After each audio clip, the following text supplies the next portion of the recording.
Good morning all of you. जैसा लग कि आप लोग को पता है कि हम लोग प्रेजेंट टाइम में पढ़ रहे थे ज्योमेट्री सेक्शन। क्या पढ़ रहे थे? Geometry section. अब ज्योमेट्री में हम लोग सबसे पहले चैनल हम लोग का नाम याद है कि मनीष मैथ्स है। ज्योमेट्री में हम लोग लाइन एंड एंगल्स कंप्लीट कर चुके हैं। ठीक है, लाइन एंड एंगल्स के जितने कॉन्सेप्ट हैं, लाइन्स हैं, एंगल्स है, जो भी है वो सभी हम लोग कवर कर चुके हैं। अब हमारा अगला कॉन्सेप्ट है सर्कल। सर्कल को बारीक से पढ़ेंगे, एक एक चीज पढ़ेंगे, जो हो सकता है वो सारा एक एक चीज हम लोग कवर करने की कोशिश करेंगे कि कैसे कैसे होगा।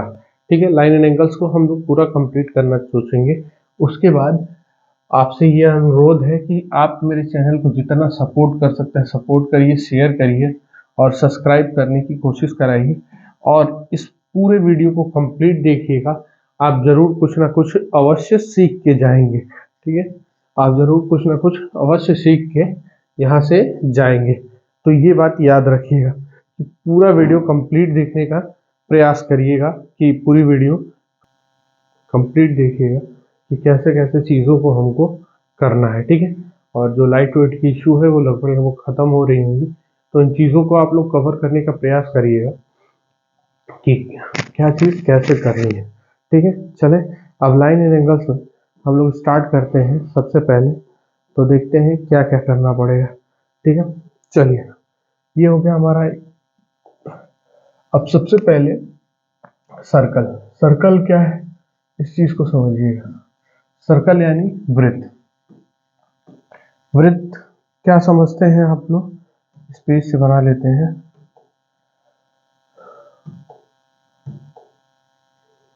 ओवल है, ठीक,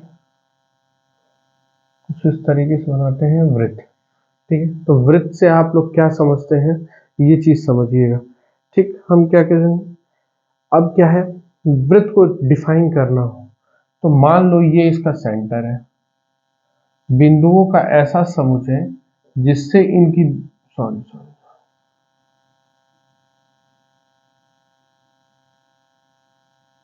ये इनका सेंटर ले लिए। ठीक, बिंदुओं का ऐसा समुच्चय मान लेते हैं, ऐसा समुच्चय जिनकी एक निश्चित बिंदु से दूरी हर बार क्या रहे, समान रहे। बिंदुओं से दूरी हर बार क्या रहे, समान रहे। इसी को हम लोग क्या बोलेंगे, वृत्त। क्या बोलेंगे, वृत्त। ध्यान से समझिए, बिंदुओं का ऐसा समुच्चय जहां से इनकी दूरी हर बार क्या हो, समान होती रहे, इसी को हम लोग बोलते हैं वृत्त। ठीक, या बिंदुओं का ऐसा समुच्चय कह सकते हैं जो गतिशील हो। कैसे? सेम जैसे गतिशील हो, बराबर दूरी पे क्या हो, ऐसे ऐसे ऐसे ऐसे ऐसे ऐसे ऐसे गतिशील हो रहे। ठीक है, उनका दिशा समान ना रहे, एक दिशा में नहीं, बिंदु से समान दूरी पे गतिशील रहे, उसी को हम लोग क्या बोलते हैं, वृत्त। दूसरा है, ठीक है, केंद्र बनाता है गतिशील बिंदु की जो पथ बनेगा, ये जो पथ बनेगा इसी को हम लोग क्या बोलते हैं, जो ये पथ बनता है, तो इस पथ को अगर ये जो बन रहा है ऐसे ऐसे, ध्यान से देखिएगा, ये जो पथ है इसी को हम लोग क्या कहते हैं। ठीक, और निश्चित बिंदु को केंद्र बोलेंगे, निश्चित बिंदु को क्या बोलेंगे, केंद्र कहते हैं। और जो मार्ग बनता है, ये जो मार्ग बना इसको हम लोग बोलते हैं परिधि।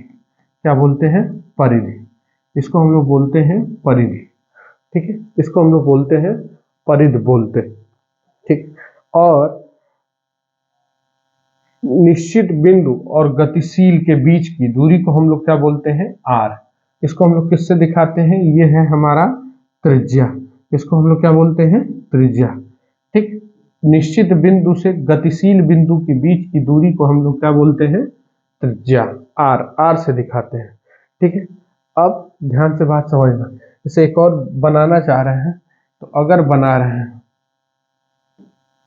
ऐसे खींचा, यहीं रहने देते हैं, तो अगर इसको डिफाइन करना है तो कैसे करेंगे, ये होगा हमारा परिधि। परिधि, जो पाथवे बनेगा उसको परिधि बोलेंगे। ये तुम्हारा हो गया, मान लो सपोज करो केंद्र, ये तुम्हारा क्या कहलाएगा, केंद्र। ठीक, ये केंद्र कहलाएगा। और केंद्र से परिधि की दूरी को हम लोग इसको क्या बोलेंगे, आर। इसी को बोलते हैं त्रिज्या। इसको क्या बोलते हैं, त्रिज्या। परिधि को इंग्लिश मीडियम के बच्चे सरकम फ्रेंस भी बोलते हैं, सरकम फ्रेंस। ठीक है, इसको सर्कमफ्रेंस भी बोला जाता है। ठीक है, इसको हम सर्कमफ्रेंस भी बोलते हैं। ठीक, अब सवाल है, अगला कंडीशंस है कि समतल में स्थित दो बिंदुओं से कितने वृत्त खींच सकते हो। तो समतल में स्थित दो बिंदुओं से हम चाहें तो अनंत, कितने, अनंत खींच सकते हैं। सपोज करो ये है, ये है, एक मिनट, ये बन नहीं पाएगा, क्लियर करते रहेगा।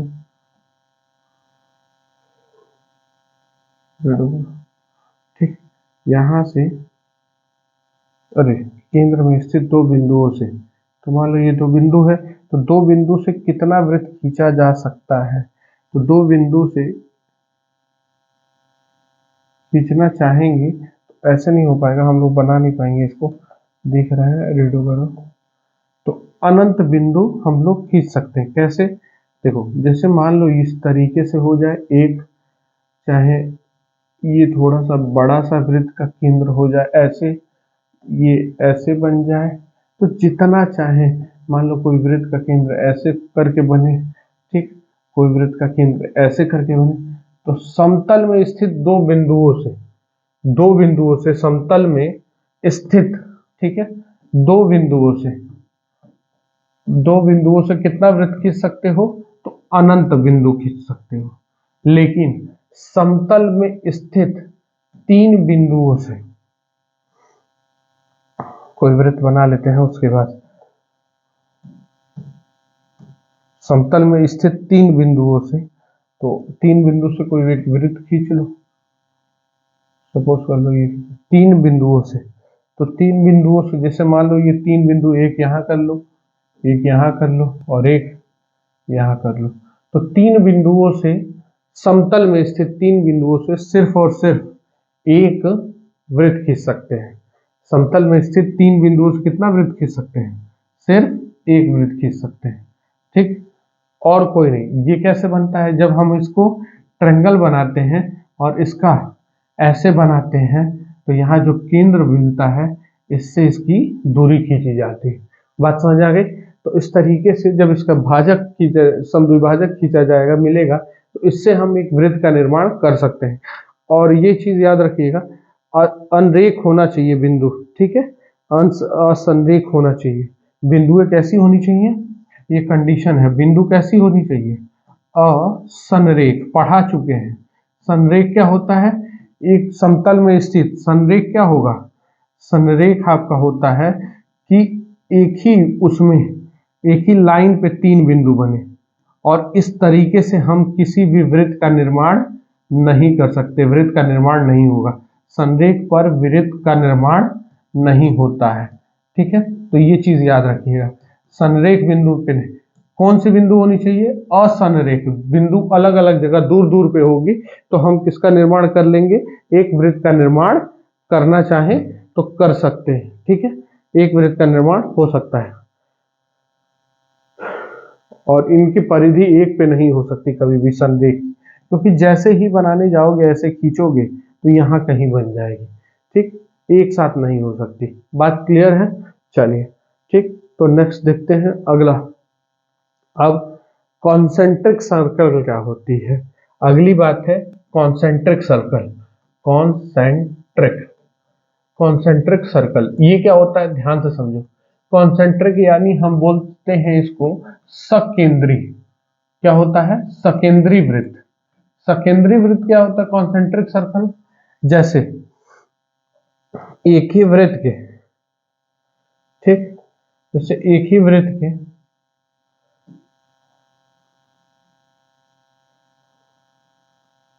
एक ही वृत्त के अगर क्या कह लिया जाए,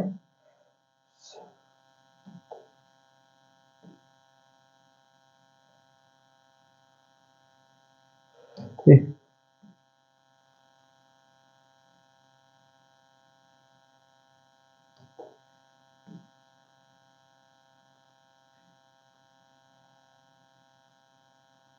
नहीं बन रहा है दूसरा वाला वृत्त, देख लेते हैं। एक ही ऐसा वृत्त बने जिसके केंद्र सेम रहे, जिसके क्या रहे, केंद्र सेम रहे। अगर ये सेंटर O है तो ये वाली दूरी R हो, तो ये वाली दूरी कैपिटल R हो। एक ही केंद्र हो जिसके क्या हो, सकेंद्री वृत्त या कॉन्सेंट्रिक सर्कल का कॉन्सेप्ट है एक वृत्त क्या हो, एक वृत्त हो, सॉरी एक केंद्र हो, एक केंद्र हो, क्या हो, एक केंद्र हो, ठीक है। उसी को हम लोग क्या बोलते हैं, सकेंद्री। और उस पे हम लोग चाहें तो अनंत, ठीक है, उस पे हम लोग चाहें तो अनंत वृत्त खींच सकते हैं, ठीक है। अब यहाँ क्या है, ये सबसे बड़ा हो जाएगा, ठीक। तो इस तरीके से अगर हम खींचते हैं तो वो हमारा क्या कहलाता है, सकेंद्री वृत्त। अगर ऐसे खींच, दूरी समान हो, ये फिर यहाँ से एक ही केंद्र हो और केंद्र पर हम अलग अलग सर्कल खींचेंगे, उसी को हम एक या एक से अधिक वृत्तों को, तो हम उसको क्या बोलेंगे ऐसे कंडीशन में, सकेंद्री वृत्त, ठीक है। सकेंद्री वृत्त मतलब एक केंद्र हो और उस पे अनंत सर्किल हम लोग खींच सके। ये बात क्लियर है। अब चलिए, आर्क क्या होता है, चाप, वृत्त का चाप, जिसको हम लोग बोलते हैं आर्क। ये सब बेसिक चीज है, अभी बेसिक पढ़ा रहे हैं, थ्योरम कल से स्टार्ट होगा। वृत्त का चाप, रुक जाओ एक मिनट, इसको बोलेंगे वृत्त का चाप, वृत्त का चाप। वृत्त का चाप क्या है, इस चीज को ध्यान से समझना। आर्क, आर्क को क्या बोलते हो तुम लोग, ध्यान से समझिएगा। आर्क परिधि के सतह हिस्से को, किसके, परिधि के सतह हिस्से को हम लोग क्या कहते हैं, आर्क। सतह हिस्से को, परिधि का कोई भी सतह हिस्सा, वो क्या कहलाता है, हमारा आर्क, ठीक। समझ लो यहां से यहां तक की दूरी को हम क्या कहेंगे, आर्क, क्योंकि ये परिधि का सतह हिस्सा है। चाप बोलेंगे, क्या बोलेंगे, वृत्त का चाप, ठीक। अब नोट करने वाली बात है कि चाप हमेशा, चाप की लंबाई कैसे ली जाती है, चाप की लंबाई, चाप की लंबाई कैसी नापी जाती है, एंटी क्लॉकवाइज। कैसी, एंटी क्लॉकवाइज नापी जाती है, क्लॉकवाइज नापी जाती है। ये इंपॉर्टेंट है, ध्यान से समझना। जैसे सपोज कर लो कि इसी का नाम दिया हो ए बी, ये चाप ए है और ये चाप, यहाँ बिंदु है चाप पे ए बी, ठीक। तो चाप की लंबाई नापी जाती है और चाप की लंबाई जब नापी जाएगी तो ये दो भागों में बढ़ जाती है। ये हो जाता है चाप की लंबाई, और ये हमेशा एंटी क्लॉकवाइज। इसका कभी भी नाम ए बी मत देना, ये गलत हो जाएगा। चाप की लंबाई ए बी नहीं होगी, वो क्या होगी, चाप हमेशा कैसी नापी जाती है, एंटी क्लॉकवाइज। ये गलत हो जाएगा। तब हमको घड़ी कैसे चलती है, घड़ी हमारी ऐसे ऐसे चलती है, सॉरी, तब ये सही हो जाएगा। घड़ी हमारी कैसी चलती है, घड़ी हमारी ऐसे चलती है ना, यही घड़ी के वो, सॉरी, घड़ी का मूवमेंट यही होता है। तो ये हो गया हमारा क्लॉकवाइज। लेकिन हम लोग इसको नापते कैसे हैं, इसको हम लोग नापते कैसे हैं, तो इसको हम लोग नापते हैं एंटी क्लॉकवाइज। कैसे नापते हैं, एंटी क्लॉकवाइज। ये सही है, ये गलत है, हम लोग ऐसे नहीं नापेंगे।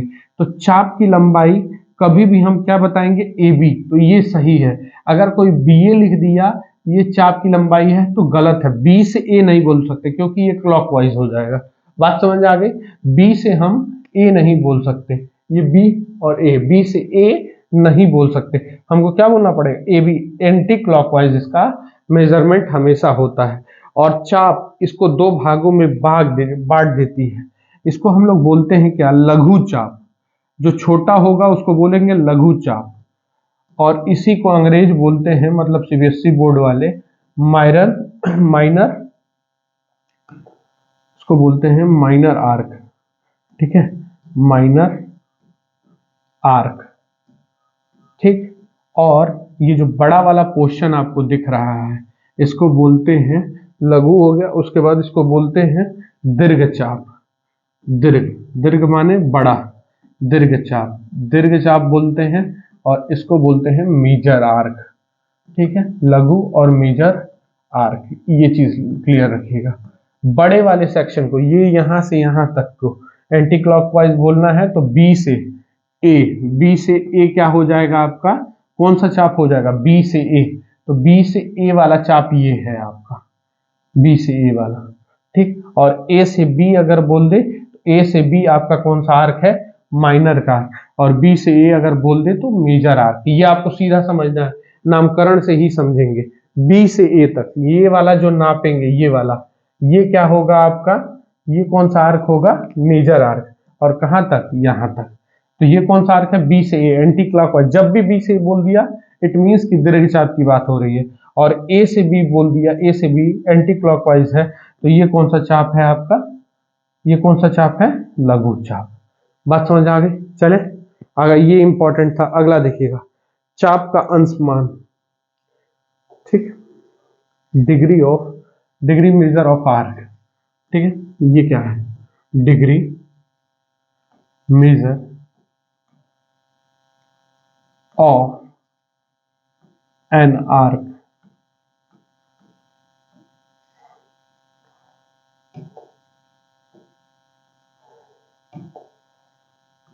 एन आर्क, ठीक है। ये क्या चीज है, अब देखिएगा,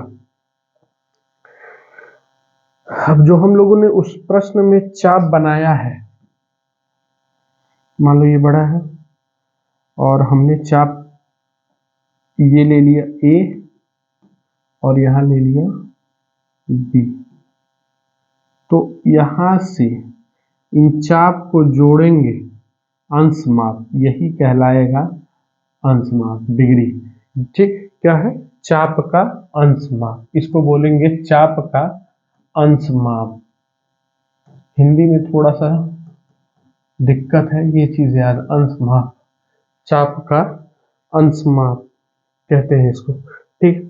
ये अगर अल्फा है, जैसे ये वाला बन रहा है, ये हमारा क्या है, लघु चाप, इसका नामकरण क्या होगा, ठीक है, इसको क्या बोलेंगे, वृत्त की आंतरिक कोण पर, ठीक है। ये क्या, उस चाप का अंश मान।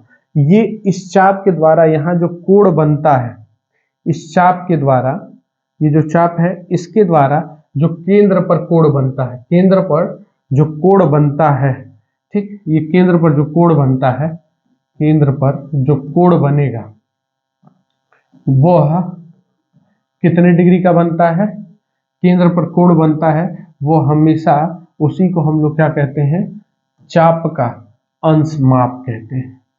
केंद्र पर किसके द्वारा, केंद्र कोण बने किसके द्वारा, चाप द्वारा, ठीक है। तो उसी को हम लोग क्या बोलेंगे, चाप द्वारा, केंद्र कोण किसके द्वारा बने, चाप द्वारा बढ़े, तो उसी को हम क्या बोलेंगे, चाप का अंश माप, ठीक। अब लघु चाप का, इसको बोलेंगे अल्फा। लघु चाप, तो देखो लघु चाप का, लघु चाप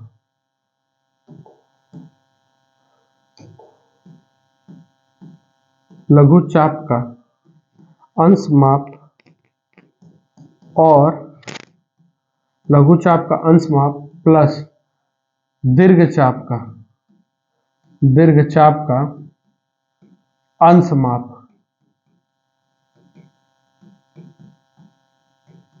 इज इक्वल टू कितना डिग्री बनेगा, 360 अंश बनता है। तो ये चीज नोट कर लीजिएगा, ठीक है। दोनों 300 कितना डिग्री बनेगा, 360, ये अल्फा हो गया, तो ये 360 माइनस क्या होगा, अल्फा, और दोनों को जोड़ा जाएगा तो कितने डिग्री का कोण बनेगा, 360 अंश का। चले, जिसे वृत्त का अंश माप कहते हैं। क्लियर हो गया ये चीज। केंद्र पर ये किसके द्वारा, ए बी द्वारा, यहाँ किस चाप द्वारा कोण बनेगा, ए बी कोण द्वारा, और यहाँ किस चाप द्वारा बनेगा, बी ए कोण द्वारा। हमेशा एंटी क्लॉकवाइज लेना है, ऐसे ही हमको मेजरमेंट बतानी है इस चीज की। ये क्लियर है ना। चलिए अगला देखते हैं। अगला कॉन्सेप्ट हमको पढ़ना है कॉर्ड। अभी हम पढ़ा रहे हैं, ये चीज याद रखिएगा। चलिए कॉर्ड, कॉर्ड को ध्यान से समझ लेना, जीवा बोलते हैं। एक एक चीज एकदम क्लियर करते हुए चलना, ठीक, क्या होता है कैसे होता है ये चीज समझना। अगला जो चीज है उसको हम लोग बोलते हैं कॉर्ड। कॉर्ड, कॉर्ड क्या है, अब देखो कॉर्ड को हम लोग शुद्ध कह सकते हैं, इसी को हम लोग बोलते हैं जीवा। क्या हुआ? जीवा। जीवा को परिभाषित कैसे करोगे? अब देखो ध्यान से, जीवा को परिभाषित करने के लिए क्या है? सीधा सीधा किसी वृत्त की परिधि पर, किसी वृत्त की, मान लो ये वृत्त है और ये इसकी क्या है? परिधि। इसके वृत्त की परिधि पर स्थित दो बिंदुओं को जब भी मिलाओगे तो वो किसका निर्माण करेगी? एक किसका निर्माण करेगी? ये जो मिलेगा इसी को हम लोग क्या बोलेंगे? जीवा। क्या बोलेंगे? जीवा। क्या है? वृत्त की परिधि पर स्थित दो बिंदुओं को जो मिलाया जाता है, दो बिंदुओं को मिलाया गया ना, वृत्त की परिधि पर स्थित दो बिंदुओं को अगर मिला दिया जाएगा एक लाइन के माध्यम से, लाइन यानी रेखा के माध्यम से, तो इसको हम लोग क्या बोलेंगे? जीवा। इसको क्या बोलेंगे? जीवा। ठीक, जीवा हो जाएगी। और जीवा वृत्त को दो भागों में विभाजित करती है। जीवा वृत्त को क्या करती है? दो भागों में विभाजित करती है, जिसको हम लोग क्या बोलते हैं? जीवा विभाजित कर देती है दो भागों में, दो भागों में विभाजित करेगी।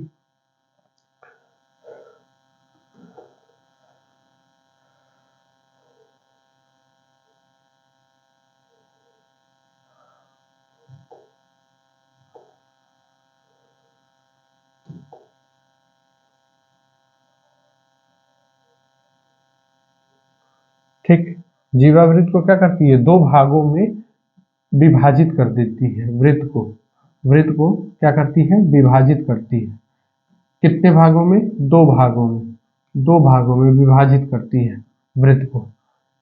दो भाग कौन कौन से होंगे? अब क्या होता है, जिसको हम लोग विभाजित करती है तो क्या बोलते हैं? उसको हम लोग बोलते हैं वृत्त खंड। क्या बोलते हैं? वृत्त खंड। ठीक, सेगमेंट बोलते हैं जिसको हम लोग क्या बोलते हैं? वृत्त खंड, यानी सर्कल सेगमेंट। इसका नाम क्या होता है? Circle segment. ये देखिएगा, सेगमेंट बोलते हैं, सर्कल सेगमेंट। दो भागों में ये विभाजित कर देगी, इसको बोलेंगे लघु वृत्तखंड। वृत्त का एक भाग होता है और इसको बोलते हैं दीर्घ वृत्तखंड। इसको क्या बोलेंगे? दीर्घ वृत्तखंड। क्लियर है ये कॉन्सेप्ट? जीवा क्या करती है? वृत्त को दो भागों में विभाजित कर देगी। ठीक, वृत्त को क्या करती है? दो भागों में विभाजित कर देती है, उसी को हम लोग क्या बोलते हैं? वृत्तखंड। अब वृत्तखंड, दीर्घ वृत्तखंड और क्या बनता है? लघु वृत्तखंड। लघु वृत्तखंड का निर्माण कैसे होता है? जीवा जीवा इसका निर्माण कैसे होगा? जीवा देखो क्या क्या मिलता है। जीवा, इसको डिफाइन करना हो तो कैसे कर सकते हो? लघु वृत्तखंड को जीवा और लघु चाप द्वारा, किसके द्वारा? लघु चाप द्वारा। तो ये क्या कहलाएगा? लघु चाप द्वारा निर्मित वृत्त के भाग को हम लोग क्या कहेंगे? लघु वृत्तखंड। और इसको डिफाइन करना हो तो कैसे करेंगे? इसको कहेंगे कैसे? जीवा, और ये क्या है आपका? जीवा हो गया, और ये क्या हो जाएगा? लघु, ये दीर्घ वृत्तखंड, दीर्घ चाप द्वारा, चाप द्वारा। ठीक, इसको बोलेंगे दीर्घ चाप द्वारा, दीर्घ चाप द्वारा। और ये लघु चाप द्वारा, जो ये तो लघु वृत्तखंड और ये दीर्घ वृत्तखंड। बात क्लियर एकदम? इसमें कोई दिक्कत है? बोलिएगा। अब जैसे ये कह दिया जाए, अब इसमें कह दिया जाए कि अब ये बताइए, जीवा में ही चल रहे हैं अभी, कि एक वृत्त में कितनी जीवा खींच सकते हो? एक वृत्त में कितनी जीवा खींच सकते हो? तो हम एक वृत्त में जितनी चाहें उतनी जीवा खींच सकते हैं, क्योंकि एक बिंदु से अनंत छूटता है, तो जैसे हम चाहें उतना हम खींच सकते हैं, कोई दिक्कत नहीं है। एक वृत्त में अनंत जीवा खींची जा सकती है। ठीक, एक वृत्त में क्या हो सकती है? अनंत जीवा खींची जा सकती है, कोई दिक्कत नहीं है। वृत्त में क्या हो सकता है? अनंत जीवा खींची जा सकती है। ठीक, चले, अनंत जीवा खींची जा सकती है। ठीक, एक वृत्त में अनंत जीवा अनंत लिख लीजिएगा। अनंत जीवा खींची जा सकती है। कोई पूछे कि एक वृत्त में कितनी जीवा खींच सकते हो, तो अनंत जीवा खींच सकते हो। अब ध्यान से समझना अगला, ठीक। अगला कॉन्सेप्ट है कि अगर जैसे मान लो ये केंद्र है, ये मान लो केंद्र है, तो केंद्र है, मैं केंद्र ज्यादा उधर हो गया, ये यहाँ बनेगा जी, हाँ यहाँ पे मान लो ये, ठीक है, तो चलो मान लेते हैं, ठीक। अब जैसे जैसे, अब एक बात याद रखिएगा, जैसे जैसे जीवा केंद्र की ओर बढ़ेगी, जैसे जैसे जीवा किधर बढ़ेगी, केंद्र की ओर बढ़ेगी, जैसे जैसे जीवा की लंबाई क्या होती जाती है, जीवा की लंबाई लंबी होती जाती है। फिर जैसे जैसे हम जीवा से दूर जाएंगे, इसकी लंबाई क्या होती जाएगी, छोटी होती जाएगी। इसकी जीवा की लंबाई जैसे जैसे हम केंद्र की ओर बढ़ेंगे, ठीक, केंद्र की ओर बढ़ेंगे, जैसे जैसे हम केंद्र की ओर बढ़ेंगे बढ़ेंगे जीवा जीवा क्या होती जाएगी, लंबी होती जाएगी, जीवा की लंबाई बढ़ती जाएगी, बढ़ती जाएगी, नॉर्मल सी बात है, बढ़ती जाएगी। अब इसी पे कभी कभी सवाल पूछ दिया जाएगा कि जैसे जैसे हम केंद्र की ओर बढ़ेंगे जीवा की लंबाई क्या होती जाएगी। देखिए आप यहाँ था बड़ा बड़ा बड़ा बड़ा बड़ा और केंद्र पे आता है तो फिर बड़ा, फिर केंद्र से सब ये क्या होती जाएंगी, छोटी होती जाएंगी। बात समझ में आ गया, केंद्र से होते हुए सबसे छोटी होती जाएंगी। अब चले, अब ये बात हम कह सकते हैं कि अगला है कि नियम के अनुसार अगर लिखना चाहे अगला पॉइंट, तो पॉइंट समझिएगा, पॉइंट आप लोग लिखते रहिएगा अपनी कॉपी में कि केंद्र की सबसे बड़ी जो जीवा है वो क्या होती है एक्चुअल में, केंद्र की जो सबसे बड़ी जीवा है वो जो केंद्र से होकर गुजरती है, केंद्र से होकर गुजरती है। मान लीजिए ये केंद्र है, सपोज कर लीजिए ये केंद्र है, नहीं समझ आ रहा है अंडू करिए, ठीक, रेडो कर दीजिए, वृत्त बन गया और एक पेन ले लीजिए और यहाँ कहीं होगा, तो अगर मैं इसको, सही है ना, नहीं, अंडू करो, यहाँ कहीं रखो, ठीक है, नहीं, हाँ चलो, अब ये क्या है, ये जो चीज है ये, तो सबसे बड़ी लंबी जीवा ये क्या होता है, व्यास होता है, ये क्या होता है, व्यास। वृत्त का जो व्यास होता है वह क्या होता है, सबसे लंबी जीवा होती है, वह क्या होती है, सबसे लंबी लंबी जीवा होती है, जो व्यास होती है, जो केंद्र से होकर गुजरती है, ठीक है, जो केंद्र से होकर गुजरती है वह क्या होती है, जीवा होती है। जैसे AB is a chord, AB is the longest chord हम बोल सकते हैं, AB is the longest chord, ठीक, लॉन्गेस्ट कॉर्ड, एंड यही क्या है, और यही क्या है, डायमीटर भी है, क्या है, डायमीटर भी है, ठीक है, लॉन्गेस्ट कॉर्ड है, ये सबसे लंबा कॉर्ड जीवा है, ठीक, ये सबसे लंबी क्या है, जीवा है, जो क्या कहलाता है, केंद्र से होकर गुजरती है, उसको हम लोग क्या बोलते हैं, व्यास बोलते हैं, ठीक है। चले, और व्यास, व्यास ये क्या करती है, ये इसको दो बराबर भागों में, वृत्त को क्या करती है, वृत्त को दो बराबर वृत्त खंडों में, वृत्त खंडों में खंडों में विभाजित करती है, दो बराबर भागों में विभाजित करती है, वृत्त के वृत्त को बराबर वृत्त खंडों में विभाजित करती है, कौन, तो ये है व्यास, कौन करती है, व्यास, ये याद रखना, व्यास वृत्त को दो बराबर खंडों में विभाजित करती है। और इसी जिसे हम लोग क्या कहते हैं, इसी को हम लोग क्या कह देते हैं, इसी को हम लोग बोल देते हैं कि वो हमारे लिए क्या है, अर्धवृत्त, क्या है, अर्धवृत्त, वो हमारे लिए क्या है, अर्धवृत्त, इसी को बोल देते हैं अर्धवृत्त। यानी जीवा वृत्त को दो बराबर भागों में, दो बराबर वृत्तखंडों में विभाजित कर देती है, जिसको प्रत्येक भाग को हम लोग क्या कहते हैं, अर्धवृत्त कहते हैं। अर्धवृत्त का कॉन्सेप्ट यहीं आया। अब जैसे अगर पूछे कि एक वृत्त में कितने व्यास हो सकते हैं, तो हमने आपको इससे पहले लाइन एंड एंगल चैप्टर में बताया है कि एक पॉइंट से अगर ये केंद्र है तो इससे हम चाहें जितनी चाहें उतनी रेखा गुजार सकते हैं, और जितनी रेखा गुजरेगी वो सभी की सभी क्या हो जाएंगी, जितनी की जितनी रेखा गुजरेगी वो सभी की सभी क्या हो जाएंगी, यहाँ से केंद्र से होकर गुजरेंगी, यहाँ से इस बिंदु से, और वो क्या होंगी, तो हम लोग एक वृत्त में कितना व्यास खींच सकते हैं, तो अनंत व्यास। कितना व्यास, अनंत व्यास चाहे तो खींच सकते हैं, अनंत व्यास खींचा जा सकता है। यानी इनफाइनाइट आपका क्या होगा, इनफाइनाइट डायमीटर होंगे, जितना चाहें उतना आप खींच सकते हैं। इनफाइनाइट डायमीटर्स पॉसिबल है, ठीक है, जितना चाहे उतना एक वृत्त में अनंत व्यास खींचे जा सकते हैं। ठीक, इस पे कोई दिक्कत नहीं ना है, अनंत व्यास खींच सकते हैं, जितना आप चाहें उतना आप खींच सकते हैं, इसमें नो डाउट, कोई इसमें दिक्कत नहीं है।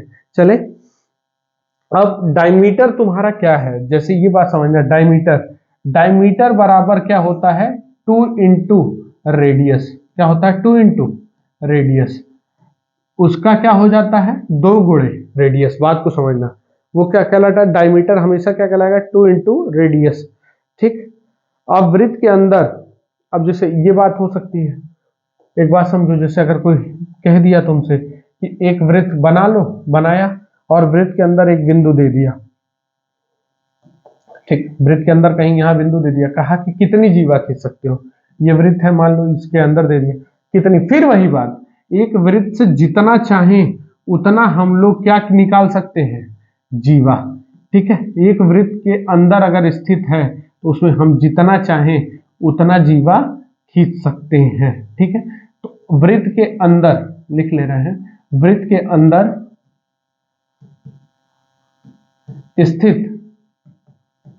स्थित बिंदु से, देखो बिंदु से अनंत जीवा,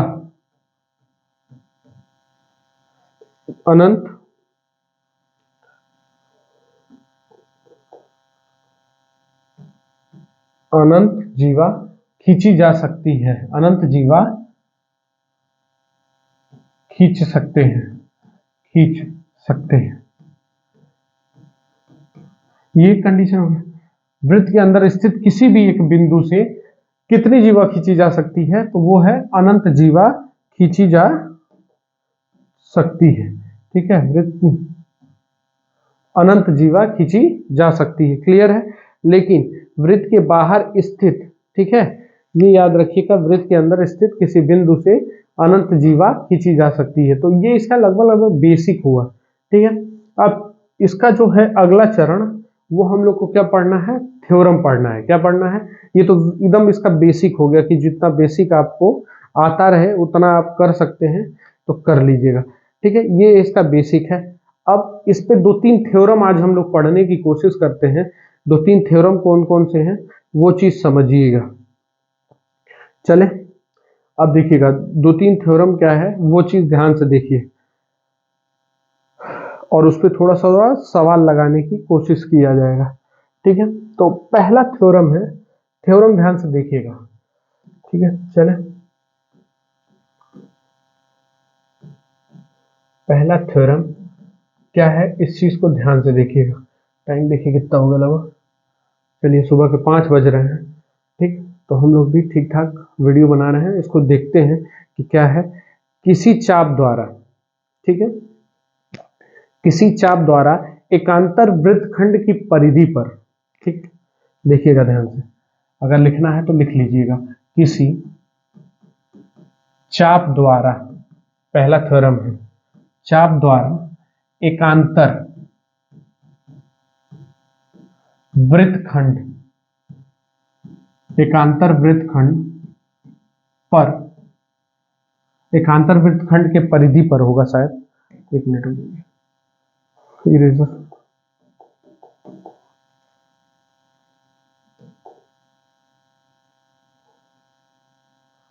ठीक, एकांतर वृत्तखंड, एकांतर वृत्तखंड, एकांतर वृत्तखंड की परिधि पर, परिधि पर, ठीक है, बनाए गए सभी कोण, बनाए गए सभी कोण, सभी कोण,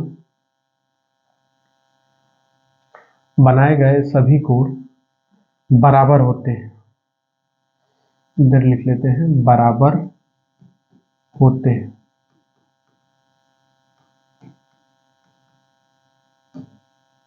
होते हैं, ठीक। किसी चाप द्वारा एकांतर वृत्तखंड के परिधि पर बनाए गए सभी कोण बराबर होते हैं। अब दो हम लोग बनाते हैं, समझते हैं।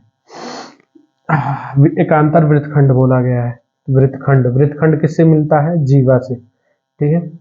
एकांतर वृत्तखंड किससे मिलके बनता है? जीवा से। चलिए सॉरी, एक और बनाते हैं, इतना देता है। एकांतर वृत्तखंड चाप द्वारा, ठीक है, चाप द्वारा बनाना, यानी हमको जीवा नहीं चाहिए इसमें, चाप द्वारा, ठीक है। एक एक चीज माइंड करिएगा, हम थ्योरम खुद माइंड करते चलना है। देखो, एकांत किसी चाप द्वारा, किसके द्वारा? चाप द्वारा। तो मान लो ये मेरा चाप है, ये मेरा चाप है ए बी, यही चाप यहां पे भी दे दो ए बी। एकांतर वृत्तखंड मतलब एक तरफ बनाए गए सभी कोण आपस में क्या होंगे? बराबर। तो अगर यहां से यहां तक जाता है, ये बार बार ध्यान से समझिए, एकांतर एक तरफ है ना, ये दीर्घ चाप पे है, बन रहा है, तो ये सारे कोण अल्फा, ये अल्फा और ये भी अल्फा और ये भी अल्फा हो जाएंगे, यानी सभी के सभी बराबर हो जाएंगे। बात समझ आ गई? किसी चाप द्वारा एकांतर वृत्तखंड की परिधि पर, तो ये सारे कहाँ बन रहे हैं? देखो ध्यान से, सारे के सारे कहाँ बन रहे हैं? परिधि पर। कहाँ पर? परिधि पर बनाए गए सभी कोण क्या होंगे? बराबर होते हैं। चले, सभी कोण आपस में क्या होते हैं? बराबर होते हैं। ये पहला थ्योरम था, ये क्या है? First theorem. चले, इसमें कोई दिक्कत है? अगला देखिएगा। अब सेम इसी तरीके से इस पे बनाया गया कोण देखिएगा ध्यान से, 1 2 3, चाहे आप जितना भी बना लीजिए ऐसे, सभी के सभी सब एंगल आपस में क्या होंगे? अल्फा अल्फा अल्फा और अल्फा, सभी के सभी कोण आपस में क्या होंगे? बराबर होंगे, ठीक है। ये एक डॉट से दिखा सकते हो कि हाँ ये एक वृत्तखंड बन गया है, इसको दिखाना चाहो, लेकिन चाप द्वारा बोला गया है। बात क्लियर है? तो ये है हमारा थ्योरम फर्स्ट। थ्योरम फर्स्ट क्या कहता है? किसी चाप द्वारा एकांतर वृत्तखंड की परिधि पर बनाए गए सभी कोण आपस में क्या होंगे? बराबर होंगे। सभी कोण आपस में क्या होंगे?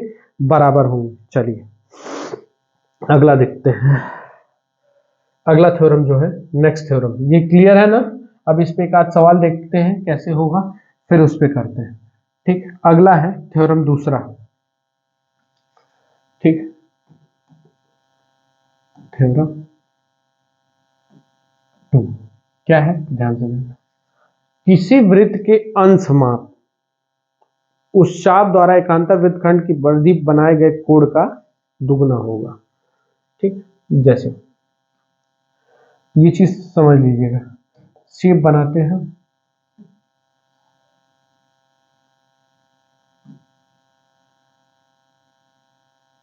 शेप बना, 2 शेप है। किसी चाप द्वारा अंश माप, अंश माप मैंने बात कर ली है। अंश माप मान लो ये मेरा चाप है ए और ये चाप है बी, तो ए और बी, और ये भी चाप है ए और ये चाप है बी, ठीक हो जाएगा। केंद्र पर बना कोण, सीधी बात समझिएगा, किसी चाप द्वारा किसी चाप का अंश माप, ये अल्फा होगा, और परिधि पर बना कोण, ऐसे कर देते हैं, सुन लो, इसको अल्फा मानते हैं। ये अगर थीटा है तो ये 2 थीटा होगा। ठीक, अगर एक ही चाप द्वारा, ठीक है, लिख लीजिएगा, किसी चाप का अंश माप अभी लिख देते हैं, और ये अगर यहां बन रहा है, इस पे बन रहा है, ठीक है, ये किस पे बन रहा है, इस पे, इसका जो कोण होगा, मान लो यहां कहीं है सेंटर, ऐसे, तो ये इसके बराबर होगा। बात क्लियर है?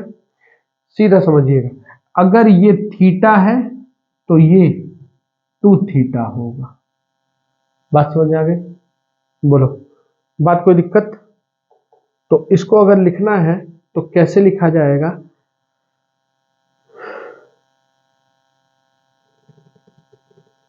और इसी का उल्टा भी कह सकते हैं कि परिधि पर बना कोण अंश माप के कोण का आधा होता है, या ये कह सकते हैं परिधि पे बना कोण अंश माप के कोण का आधा हो सकता है। दूसरा कह सकते हैं अंश माप पे बना कोण परिधि का क्या हो सकता है, दुगना हो सकता है। परिधि पे बना कोण अंश माप का क्या होगा, दुगना होगा। दूसरे कह सकते हैं अंश माप पे बना कोण परिधि पे बने कोण का दुगना होगा, कह सकते हैं। आप कह सकते हैं परिधि पे बना कोण अंश माप का क्या होगा, आधा। दोनों बातें सही है, सिमिलर है, कोई दिक्कत नहीं है। अगर आप इसको डिफाइन करना चाहते हैं तो ये इसका आधा होगा, इसको डिफाइन करना चाहते हैं ये इसका दुगना होगा। बात क्लियर है? चले, तो ये चीज लिखना है तो लिख लीजिएगा, लिखेगा किसी चाप का अंश माप, किसी चाप का अंश माप, किसी चाप का अंश माप, ठीक, उस चाप द्वारा, उस, दिख रहा है ना, चाप द्वारा, उस चाप द्वारा, उस चाप द्वारा परिधि पर, उस चाप द्वारा एकांतर वृत्त खंड, लिख लीजिएगा, एकांतर वृत्त खंड की परिधि, परिधि पर बनाए गए कोण से दुगना होगा, बनाए गए कोण से दुगना होगा, दोगुना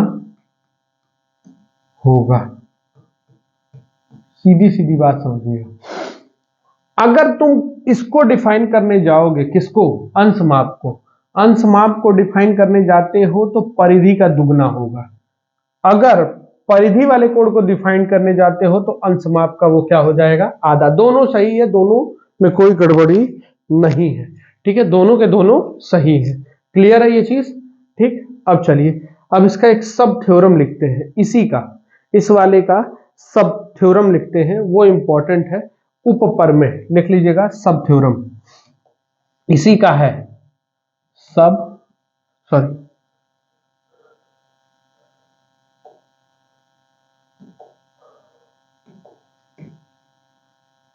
सब थ्योरम यानी उपप्रमेय, उपप्रमेय, उपप्रमेय, ठीक है, इसको लिख लीजिएगा।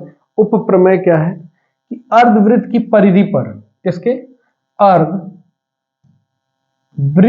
ये बहुत इंपॉर्टेंट है, यहां से सवाल आता है, अर्धवृत्त के परिधि पर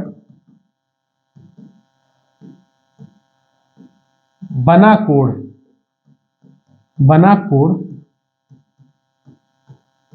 समकोण होता है, बना कोण क्या होता है, समकोण होता है। बहुत इंपॉर्टेंट है ये वाला, इसका यूज होता है बहुत ज्यादा, समकोण होता है। ठीक, जैसे मान लो कोई एक हम वृत्त बनाते हैं, वृत्त बना, पॉइंट लिया, ये अगर उसका सेंटर हुआ तो यहां से एक लाइन गुजरती हुई बनाया, तो इसकी परिधि पर देखो ये नहीं है, ठीक, यहां से यहां तक गुजार दे, सेंटर है नहीं, ठीक, ये सेंटर बनाने में दिक्कत हो रही है, चलो यहां तक रखते हैं, ये सेंटर मान लेते हैं। ये अगर इसका सेंटर है तो ये देखो एक जीवा हो रही है कि नहीं हो रही है, दोनों बराबर है, तो यहां पे जो भी कोण बनेगा, यहां पे सॉरी, यहां पे जो भी कोण बनेगा, ये जो भी कोण बनेगा ये हमेशा कितना डिग्री बनेगा, 90 डिग्री का बनेगा। कितने डिग्री का बनेगा, 90 डिग्री का। ये इंपॉर्टेंट है, यहां से सवाल डायरेक्ट आता है, यहां से इधर खींच दोगे तो ये कितने डिग्री का कोण बनेगा, 90 डिग्री का कोण बनेगा। क्लियर है कॉन्सेप्ट ना? ये हमेशा कितने डिग्री का कोण बनाएगा, 90 डिग्री का। अर्धवृत्त के परिधि पर बना कोण समकोण होता है ऑलवेज। ठीक है, ये हमेशा क्या होगा, समकोण होगा। ठीक है, चलिए एक सवाल अब हम लोग तैयार करते हैं। इन जो थ्योरम पढ़े हैं, 3-4 थ्योरम, इसको समझने की कोशिश करते हैं और इसको बनाने का प्रयास करते हैं। ठीक है, सवाल है जैसे, अगर ये कह सकते हैं तो ध्यान से देखो, अगर सवाल बनाना चाहेंगे इस पे तो कैसे बनेगा, देखो जैसे एक वृत्त बनाते हैं, पहले ये वृत्त बना, थोड़ा सा और अंडू कर दो, नीचे से बना। ठीक, ये वृत्त हो गया। ठीक, अब कह रहा है यहां पर तुमको दे देगा find the value of alpha. क्या देगा, सवाल है find the value of alpha. बस आज यहीं तक पढ़ेंगे, इसके आगे नहीं कंटिन्यू करेंगे। Find the value of alpha, तो वो क्या स्थिति करेगा, केंद्र ले लेगा, केंद्र से यहाँ पे और यहाँ पे एक दे देगा, और यहाँ से ऐसे एक लाइन गुजार देगा और यहाँ पे एक खींच देगा। ठीक, और इसको उसने बोल दिया है अल्फा। ठीक, और ये वाला कोण आपको दे दिया है 110। ठीक, अब 110 दे दिया तो ये कहेगा कि आप बताइए ये वाला कोण कितने का है। तो अब आप क्या करेंगे, ध्यान से देखिए, आपने यहाँ पे पढ़ा है लीनियर पेयर, लीनियर पेयर। ठीक, एक रेखा पर कितने डिग्री का कोण बनती है, तो देखो ये एक रेखा हो रही है, रेखा पर कितने डिग्री का कोण बनती है। अगर मान लो इसका नाम ए दे दिया, इसका नाम बी दे दिया, इसका नाम सी दे दिया और इसका नाम डी दे दिया, और ये ओ है, तो हम कह सकते हैं एंगल ए बी सी और plus angle D B C, देखो D B C is equal to 180 होगा, बोलिए। और ए बी सी कितना डिग्री दे दिया है, 110, तो ये उधर चला जाएगा तो हमको मिल जाएगा एंगल डी बी सी बराबर 180। तो हम लिख सकते हैं एंगल डी बी सी बराबर 180 में से गया तो कितना डिग्री, 70। तो हम इसको कितना बता देंगे, 70 डिग्री। अब ये 70 हो गया तो हमको मालूम है ना कि ये 70 हो गया तो ये इसका दुगना होता है, ये इसका दुगना होता है, तो 70 का दुगना कितना हो जाएगा, अल्फा इज इक्वल टू 140, ये इसका दुगना होता है। पहले थ्योरम के अनुसार देख लीजिए, पहले थ्योरम के अनुसार अगर ये थीटा है तो ये 2 थीटा होगा, तो उसके अनुसार सेम टू सेम ये हमारा अगर 70 हो गया तो ये कितना डिग्री का कोण बनाएगा, 140। बात समझ में आ रही है, ये कितना डिग्री का कोण बनाएगा, 140 अंश का कोण बनाएगा। इसमें कोई दिक्कत तो नहीं है। चले, अब सेम इसी तरीके से एक आध सवाल और पूछ सकता है। ठीक, तो ऐसे जितना भी सवाल होगा इसको लगभग कल स्टार्ट किया जाएगा, क्योंकि वीडियो ज्यादा लंबा हो रहा है 50 मिनट का। तो इतना आप लोग से अनुरोध है, इस तरीके के सवाल कल एक आध सवाल और कराएंगे, 2-3 सवाल, उसके बाद से नेक्स्ट थ्योरम के साथ चला जाएगा। आगे धीरे धीरे हर थ्योरम पे बढ़ते चलेंगे और आपको डिफाइन करते चलेंगे। अब बस थ्योरम पढ़ना, बेसिक हम लोग पढ़ चुके हैं सर्कल का, अब बस इस पे थ्योरम पढ़ते चलना है। तो आप लोग से अनुरोध है, देखो वीडियो मिलने में देर हो रही है क्योंकि हम चीजों को व्यवस्थित करने में लगे हैं। ठीक है, तो आपसे अनुरोध है जितना हो सकता है सपोर्ट करिए, प्लीज आपसे अनुरोध है, शेयर करिए दोस्तों में। पूर्वांचल के हर लड़के के पास ये होनी चाहिए कि उनके बीच का कोई है जो पढ़ा रहा है। अब दिल्ली और बंबई, पुणे और लखनऊ, इलाहाबाद, पटना जाने की आवश्यकता नहीं है। जो भी इंसान पूर्वांचल में है वो गोरखपुर आके मुझसे पढ़ सकता है या इस वीडियो के माध्यम से पढ़ ले, जैसे उसको पॉसिबल हो वैसे वो जैसे चाहे वैसे पढ़ सकता है। ठीक है, तो इसमें नो डाउट क्या करना है, शेयर करिए, सपोर्ट करिए और पूरा कंप्लीट वीडियो देखिए। आपसे अनुरोध है क्योंकि इस चैनल को चलाने के लिए वीडियो को कंप्लीट देखने की आवश्यकता है। ठीक है, वॉच टाइम हमें सुधारना पड़ेगा। ठीक है, तो ये चीज हमको देखना पड़ेगा, इस पूरे वीडियो को कंप्लीट देखिएगा। बस आज के लिए इतना ही, कल इसके आगे मिलते हैं और आपसे हम उम्मीद करते हैं कि आज कल हम आपसे मिलें तो 1000 सब्सक्राइबर के साथ मिलें और इसको जितना से जितना ज़्यादा हो सकता है 1000 सब्सक्राइबर हमारे कंप्लीट कर दीजिएगा। बस आज के लिए इतना ही, कल इसके आगे कंटिन्यू करेंगे। बेस्ट ऑफ लक, मिलते हैं कल। ठीक है।